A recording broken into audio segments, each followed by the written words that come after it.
इस वीडियो में हम लोग पॉलिटी के प्रश्न को देखेंगे।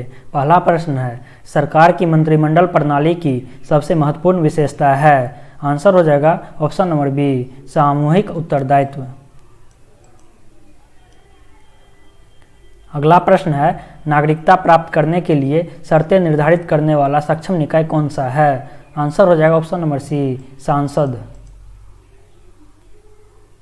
अगला प्रश्न है, भारत के नियंत्रक और महालेखा परीक्षक की रिपोर्ट की समीक्षा करने वाली संसदीय समिति है। आंसर हो जाएगा ऑप्शन नंबर सी, लोकलेखा समिति। अगला प्रश्न है, संसद के 2 सत्रों के बीच निम्नलिखित में से अधिक कितने समय का अंतराल दिया जा सकता है। आंसर हो जाएगा ऑप्शन नंबर बी, 6 मास।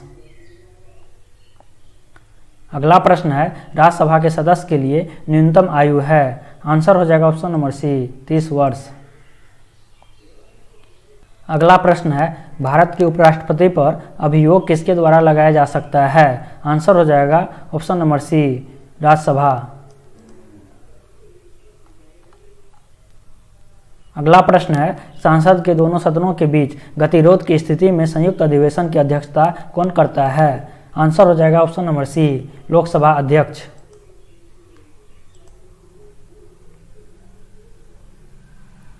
अगला प्रश्न है, भारत के राष्ट्रपति द्वारा वित्त आयोग की नियुक्ति कितने वर्षों के बाद की जाती है। आंसर हो जाएगा ऑप्शन नंबर बी, 5 वर्ष। अगला प्रश्न है, केंद्र सरकार किसकी सिफारिशों के आधार पर भारत की समेकित निधि के राज्यों को सहायता अनुदान देती है। आंसर हो जाएगा ऑप्शन नंबर सी, वित्त आयोग। अगला प्रश्न है, भारतीय संविधान में शामिल नीति निर्देशक सिद्धांत किसके संविधान से प्रेरित है। आंसर हो जाएगा ऑप्शन नंबर डी, आयरलैंड। अगला प्रश्न है, भारतीय संविधान नागरिकों के लिए आर्थिक न्याय किसके माध्यम से सुनिश्चित करता है। आंसर हो जाएगा ऑप्शन नंबर डी, राज्य के नीति निर्देशक सिद्धांतों के। अगला प्रश्न है, भारतीय संविधान में अल्पसंख्यकों को मान्यता किस आधार पर दी गई है। आंसर हो जाएगा ऑप्शन नंबर ए, धर्म।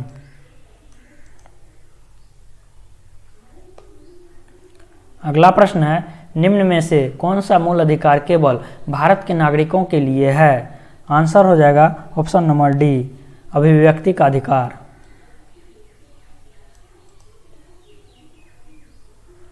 अगला प्रश्न है, संपत्ति के अधिकार को मौलिक अधिकारों की सूची से किसके शासनकाल के दौरान हटाया गया था।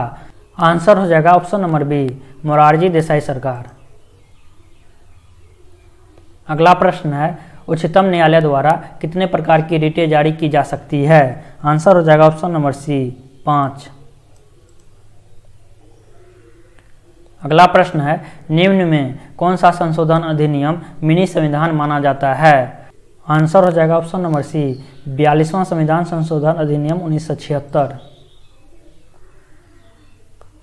अगला प्रश्न है, भारतीय संविधान ने सुदृढ़ केंद्र के साथ संघीय प्रणाली कहाँ से ली है। आंसर हो जाएगा option number B, Canada.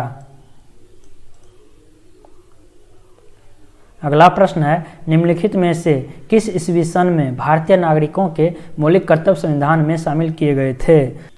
Answer हो जाएगा ऑप्शन नंबर बी, 1976।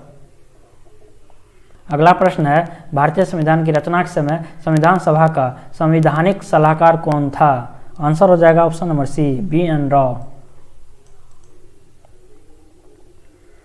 अगला प्रश्न है, शक्तियों का विभाजन और स्वतंत्र न्यायपालिका किसकी 2 महत्वपूर्ण विशेषताएं हैं। आंसर हो जाएगा ऑप्शन नंबर बी, सरकार का संघीय स्वरूप।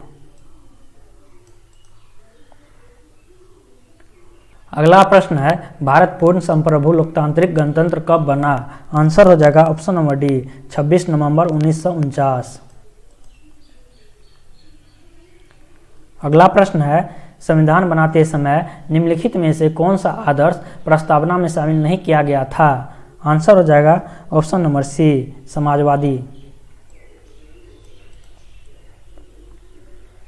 अगला प्रश्न है, भारत की संविधान सभा का अध्यक्ष कौन था। आंसर हो जाएगा option number B, doctor Rajendra Prasad. अगला प्रश्न है, संविधान के अंतर्गत भारतीय लोकतंत्र के आदर्शों को हम कहाँ देख सकते हैं।